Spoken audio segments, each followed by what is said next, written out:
Bonjour à tous. Une petite histoire pour introduire. C'est l'histoire d'un homme qui s'appelle Ernest Shackleton. Désolé pour la prononciation peut-être. Et Ernest Shackleton était un aventurier explorateur britannique qui, en 1915, tente de traverser l'Antarctique. À bord de son navire, l'Endurance, avec ses hommes, il se retrouve malheureusement pris dans les glaces. Ils sont obligés de quitter le navire, écrasés par les blocs de glace. Ils perdent leur vivre, leur nourriture, et ils se retrouvent dans un espace bien hostile à devoir survivre. Et Ernest Shackleton va tenter de chercher de l'aide. Et avant de partir avec quelques hommes, il dit aux 27 qui restent, la cargaison, le navire est détruit, mais vous rentrerez à la maison. Et 2 ans plus tard, d'aventure, enfin, l'expédition de secours retrouve ces 27 hommes. Aucun d'eux n'est mort. Ils ont tous survécu dans ce désert de glace. Et ils témoigneront que c'est cette espérance de la maison et la confiance qu'ils avaient en leur chef qui les a maintenus en vie et qui leur a donné la force de survivre. Le texte que nous allons lire aujourd'hui, je crois, est aussi un texte qui nous est donné pour notre espérance et pour notre survie dans le monde dans lequel on vit. Mais à la lecture de celui-là, vous verrez que ça demande peut-être un petit peu de travail pour en comprendre toute la portée. Je vous propose de lire Ézéchiel 43, donc on est toujours dans notre série, donc Ézéchiel, chapitre 43, versets 1 à 12, et je vais lire dans la Nouvelle Bible seconde. Il me fit aller vers la porte qui donnait sur l'est. Or, la gloire du Dieu d'Israël arrivait de l'est. Sa voix était pareille au bruit de grandes eaux, et la terre s'illuminait de sa gloire. La vision que j'avais était comme la vision que j'avais eue lorsque j'étais venu pour la destruction de la ville, et ces visions étaient semblables à celles que j'avais eues près de Kébar. Je tombais face contre terre. La gloire du Seigneur entra dans la maison par la porte qui donnait sur l'est. Alors un souffle m'enleva et me transporta dans la cour intérieure. La gloire du Seigneur remplissait la maison. J'entendis quelqu'un qui me parlait depuis la maison. Un homme se tenait près de moi. Il me dit, « Humain, c'est ici le lieu de mon trône, le lieu de mes pieds. J'y demeurerai toujours au milieu des Israélites. La maison d'Israël et ses rois ne rendront plus impur mon nom sacré par leur prostitution et par les cadavres de leurs rois sur les hauts lieux. Ils mettaient leur seuil près de mon seuil, les montants de leurs portes à côté des montants de mes portes. Il n'y avait qu'un mur entre moi et eux. Ils ont ainsi rendu impur mon nom sacré par les abominations qu'ils ont commises. C'est pourquoi je les ai exterminés dans ma colère. Maintenant, ils éloigneront de moi leur prostitution et les cadavres de leurs rois, et je demeurerai toujours au milieu d'eux. Toi, humain, fais à la maison d'Israël la description de la maison. Qu'ils soient confus de leurs fautes et qu'ils mesurent le plan. S'ils sont confus à cause de tout ce qu'ils ont fait, fais-leur connaître la forme de cette maison, sa disposition, ses issues et ses entrées, tous ses dessins et toutes ses descriptions, tous ses dessins et toutes ses lois. Mets-en la description sous leurs yeux. Ils observeront tous ces dessins et toutes ces prescriptions, et ils les exécuteront. Telle est la loi concernant la maison. Sur le sommet de la montagne, tout le territoire qui l'entoure est très sacré. Voilà la loi concernant la maison.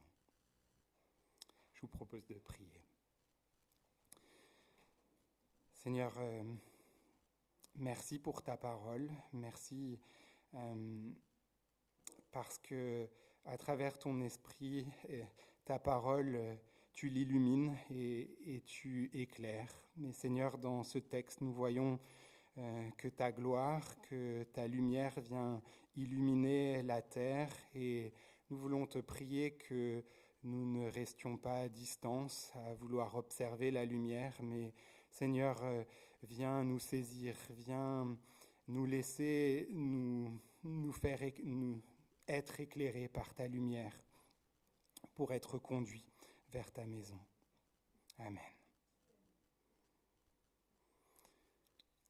On entre dans la dernière partie du livre d'Ézéchiel. Notre passage, il se trouve à la suite de deux chapitres qui ont décrit la vision qu'a Ézéchiel du temple.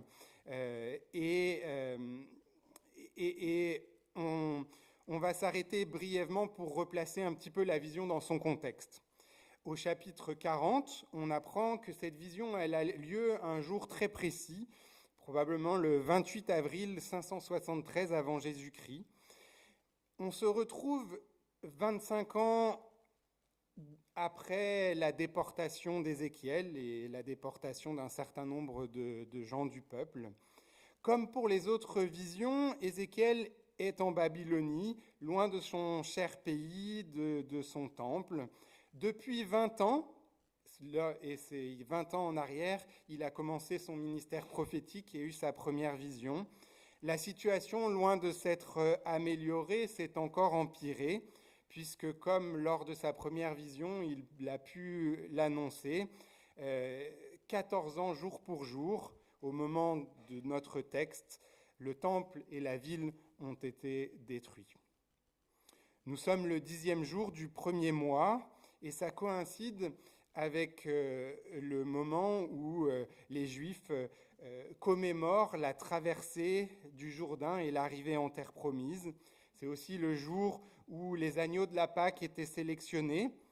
Et donc cette date, elle annonce déjà peut-être quelque chose à travers cette vision du nouveau temple et dans notre texte de la gloire de Dieu qui vient l'habiter. Il y a quelque chose qui est annoncé au peuple. Cette vision arrive 25 ans après le début de la déportation. 25 ans, c'est juste la moitié du jubilé. Et on le verra plus tard dans la suite. Ézéchiel annonce que les 50 ans, donc le jubilé, c'était tous les 50 ans en Israël, où les esclaves pouvaient retrouver leur terre et leur liberté. Nous sommes à la 25e année et ce texte annonce que plutôt que de regarder à l'esclavage, c'est le moment de se tourner vers la liberté qui va arriver. Ézéchiel a vu 20 ans plus tôt la gloire de Dieu quitter lentement la ville de Jérusalem et son temple. Cette gloire, à cette époque, était là pour illuminer la profondeur du mal, de l'injustice et de tout ce qui pouvait se passer dans cette ville.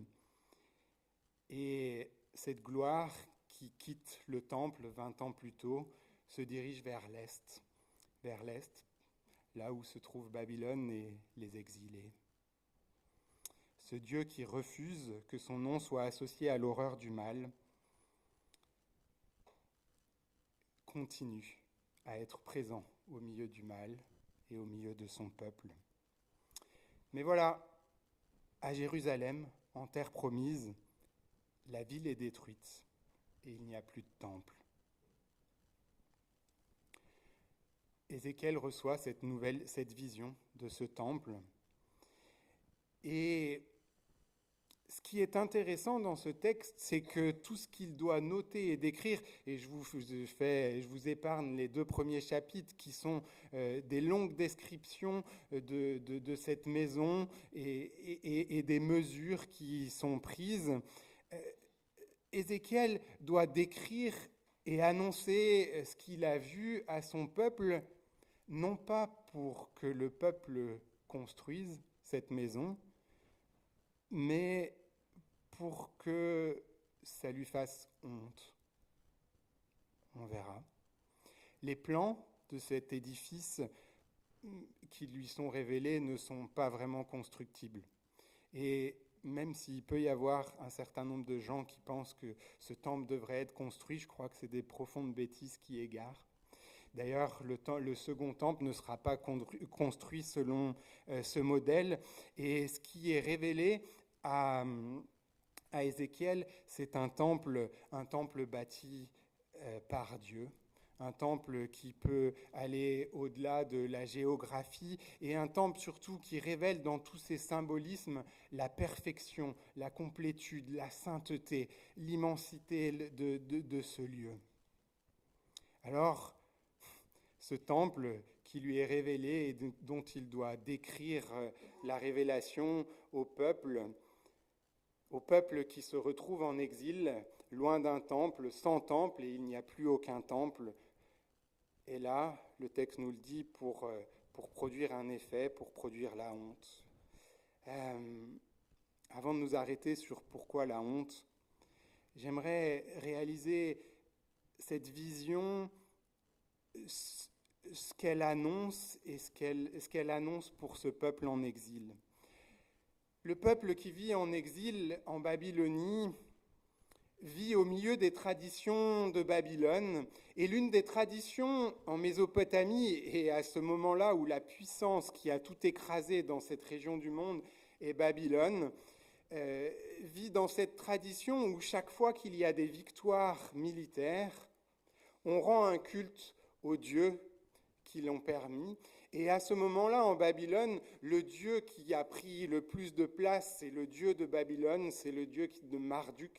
Et son temple est devenu un temple grandiose, un temple au fur et à mesure des victoires et des conquêtes. Il est devenu un temple qui s'est élargi et qui devient impressionnant. Et ce temple est là pour manifester la gloire, la puissance de ce Dieu qui a permis le succès de son roi et de son peuple de Babylone. Et probablement, même 2 jours plus tôt avant cette vision, vient de se conclure la plus grande fête à ce dieu de Marduk dans la ville de Babylone, et où il y a les processions et les fêtes et où on déclare toute la puissance de ce Dieu qui donne tant et tant de succès, tant et tant de puissance, tant et tant de richesse. Alors, si vous êtes en exil, au fur et à mesure des années de ces succès et de ces fêtes et de ce culte rendu à ce Dieu, vous pourriez peut-être commencer à vous questionner sur votre propre Dieu. Est-ce que ce Dieu, Yahvé, est devenu faible, inexistant, impuissant? A-t-il vraiment été vaincu? Est-il mort? Et la tentation pourrait être grande de se dire, pourquoi nous aussi rendre un culte à ce Dieu qui donne tant de succès? Ézéchiel, dans cette vision, annonce donc un Dieu vivant et un Dieu tout-puissant. Il n'a pas besoin de faire des compromis avec la géographie. Il est le Créateur et il est au-dessus de tout autre. Il n'est pas un Dieu qui a besoin d'être transporté jusqu'à son temple et dépoussiéré de temps en temps. Il est un Dieu qui arrive dans toute sa gloire et qui vient habiter dans son temple construit, l'œuvre de ses mains. Sa gloire et son règne sont proclamés à ce peuple en exil comme un encouragement. Il ne leur est pas donné la mission de construire ce temple, c'est Dieu qui le construit. En exil, ils auraient pu être tentés de vouloir ériger un petit temple à leur Dieu, pour au moins essayer de commencer, garder l'espoir et se dire, allez, peut-être qu'il nous donnera du succès. Ils auraient pu vouloir venir à sa rescousse. Et on pourrait être tenté en se faisant bâtisseur de l'église, du temple, par les conquêtes, à l'image de Babylone, pour protéger et glorifier son nom. Nous pourrions vouloir lui venir en aide, nous positionner en gardien du temple, de sa pureté. Généralement, ça veut dire rejeter tous ceux qui ne nous ressemblent pas à l'extérieur, garder la pureté du lieu. Et si nous étions appelés à bâtir le temple, à conquérir le royaume, On ne serait pas vraiment différent des autres empires, religions, idéologies. On serait engagé dans une bataille incertaine et on est dans une phase de la vie, je crois, où les vents ont un peu tourné, comme pour les exilés, où l'issue est bien incertaine.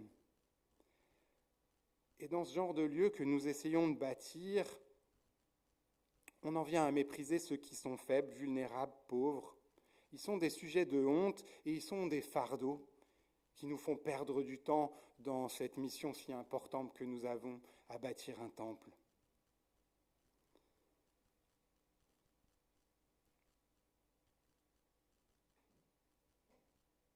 On pourrait être en quête de ces rois qui nous donneraient la puissance, en quête d'un roi suffisamment puissant pour revenir donner toute cette gloire à ce temple qui est le nôtre et qui fait notre fierté.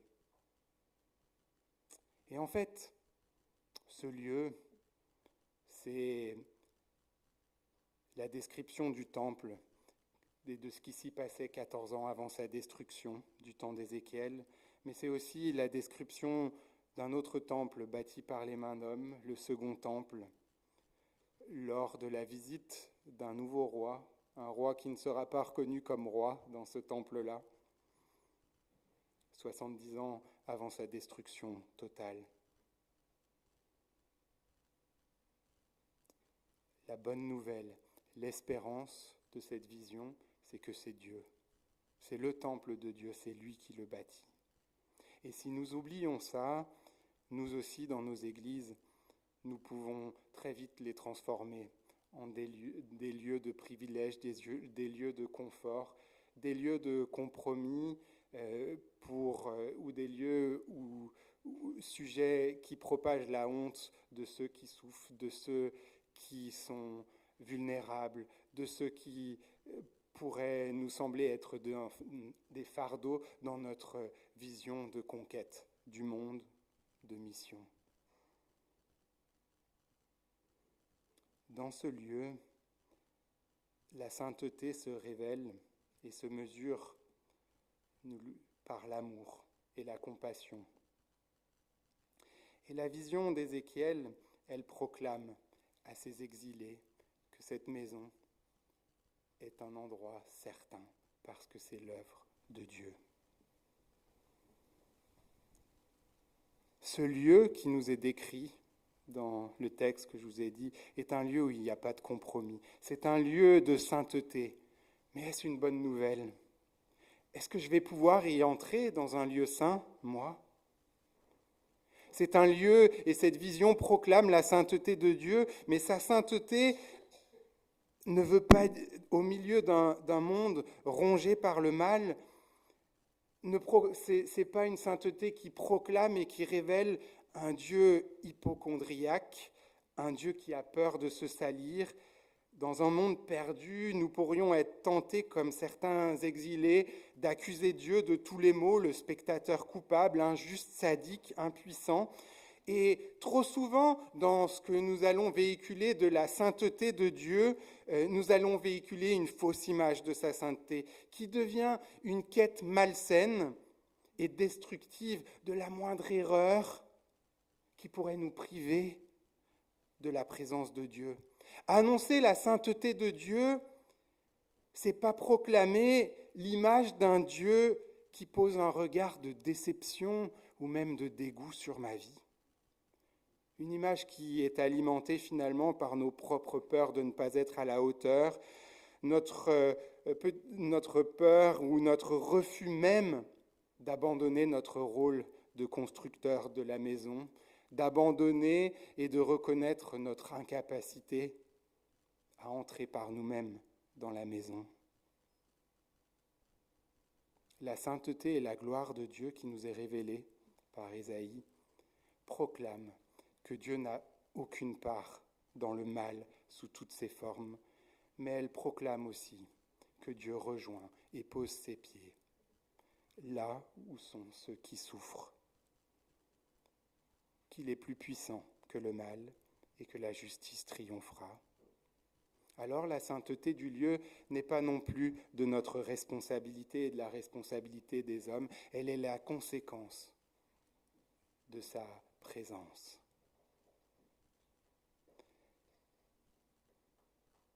La sainteté se révèle à travers sa lumière et sa gloire dans ce texte. Cette lumière qui devient une lumière qui brille avec encore plus d'intensité que dans sa première vision et qui éclaire la terre pour pouvoir conduire son peuple de l'Est à Babylone vers la maison. La sainteté est au cœur de notre espérance. Mais le chemin qui nous conduit vers ce lieu et vers cette maison nous demande aussi de renoncer à notre propre justice pour accepter celle de Dieu. Est-ce vraiment une bonne nouvelle pour nous ? C'est une bonne nouvelle pour les chrétiens de l'Église persécutée, pour ceux qui souffrent, pour ceux qui sont dans des situations où il n'y a plus d'espérance. Mais est-ce une bonne nouvelle pour nous ? Est-on prêt à quitter nos maisons, notre confort, notre richesse, ce qui fait notre sécurité ? Est-on prêt à nous laisser illuminer dans notre vie pour être vus tels que nous sommes dans la vulnérabilité ? Est-on prêt à renoncer aux épaisses murailles de Babylone, même si elles nous tiennent esclaves, elles nous protègent ? Venir à la lumière ne demande pas de se purifier, mais c'est cette lumière qui va nous purifier, qui va nous révéler la vérité. Et pour cela, il nous faut quitter nos maisons, nos temples bâtis de nos mains. L'espérance, elle demande de mourir à beaucoup de nos propres espérances. L'espérance, c'est le désespoir surmonté, dit un auteur célèbre. Cette description de la maison, elle a pour but de faire honte, le texte nous dit. Comment un Dieu qui nous aime, un Dieu saint, pourrait vouloir provoquer la honte auprès de son peuple et encore nous dire qu'il nous aime ?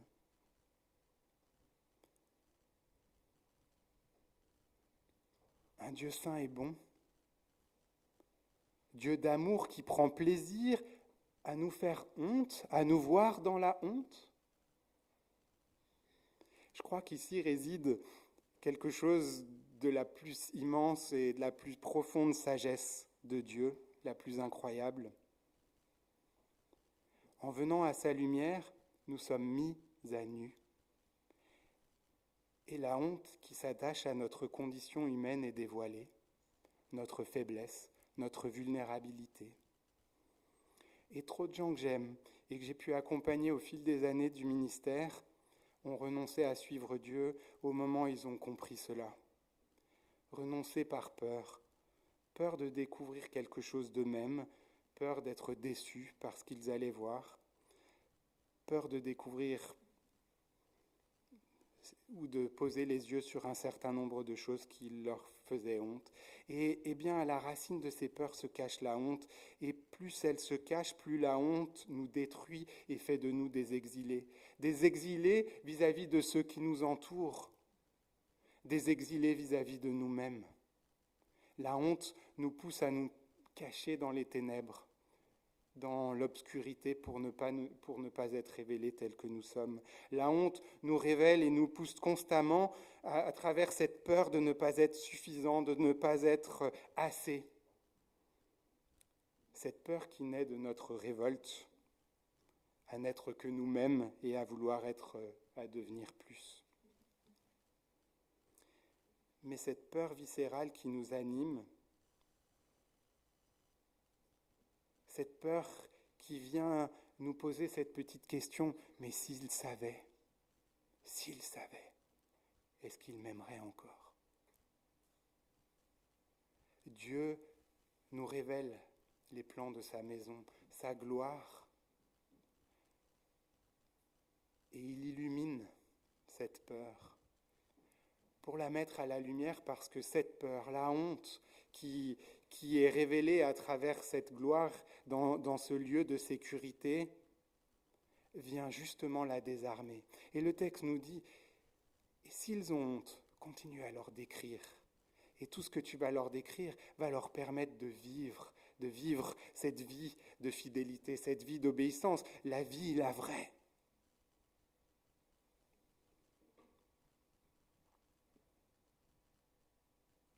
Ma peur est désarmée à la lumière.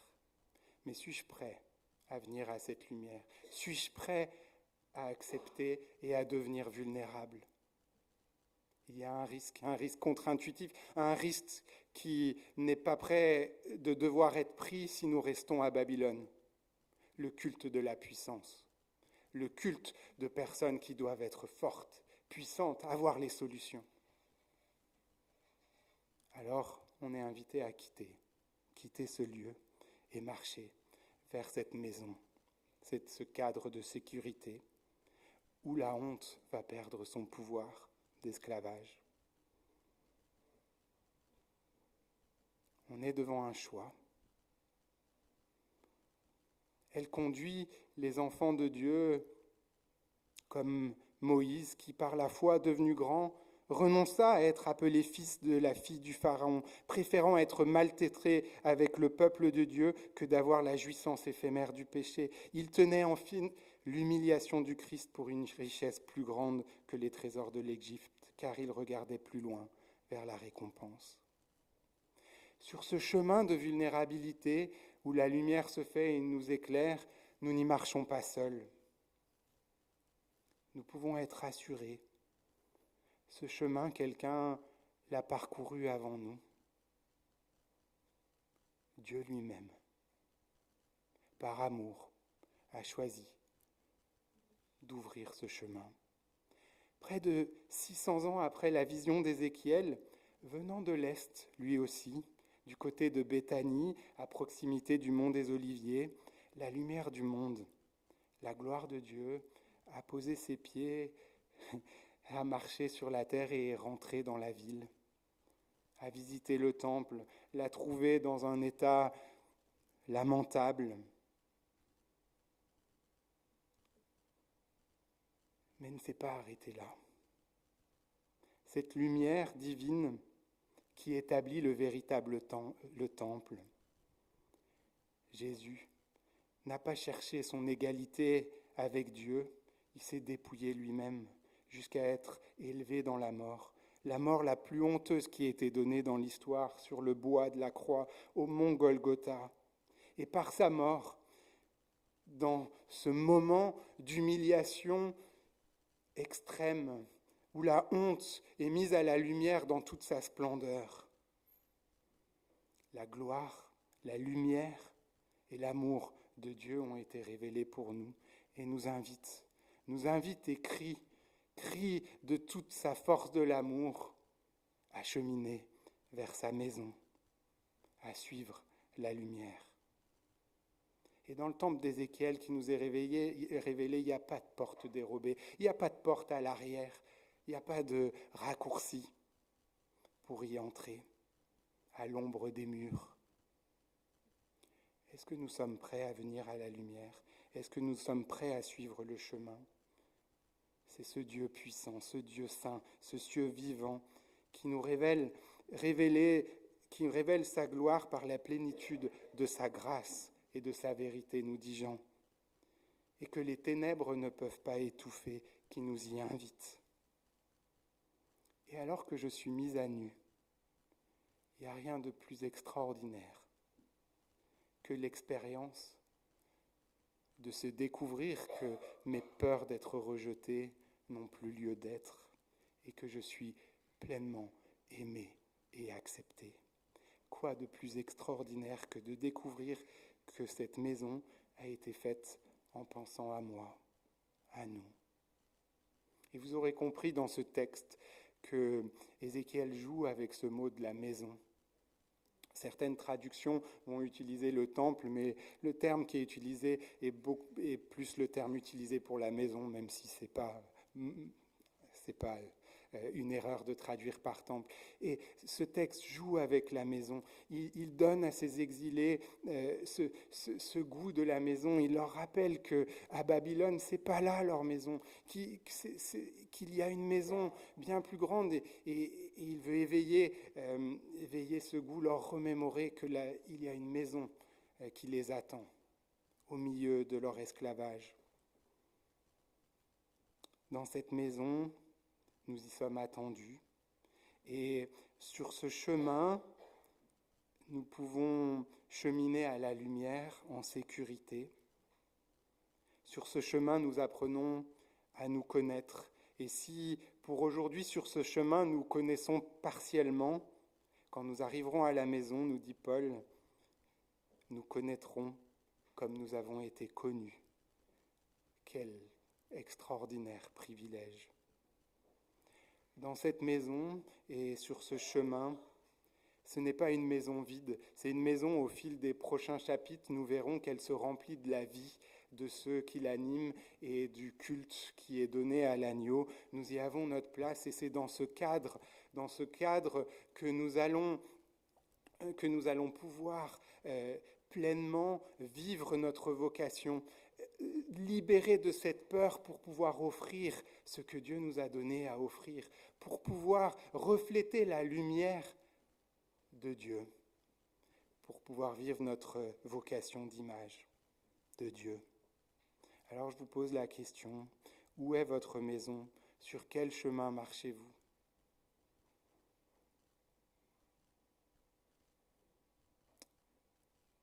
Avez-vous conscience d'être en exil? Soupirez-vous après cette vision extraordinaire de la maison? C'est selon la foi que ceux qui nous ont précédés sont morts sans avoir obtenu les choses promises. Cependant, ils les ont vus et salués de loin, en reconnaissant publiquement qu'ils étaient étrangers et résidents temporaires sur la terre. En effet, ceux qui parlent ainsi montrent clairement qu'ils cherchent une patrie. S'ils avaient eu la nostalgie de ce qu'ils avaient quitté, ils auraient eu le temps d'y retourner. Mais en fait, ils aspirent à une patrie supérieure, c'est-à-dire céleste. C'est pourquoi Dieu n'a pas eu honte d'être appelé leur Dieu, car il leur a préparé une cité. Amen.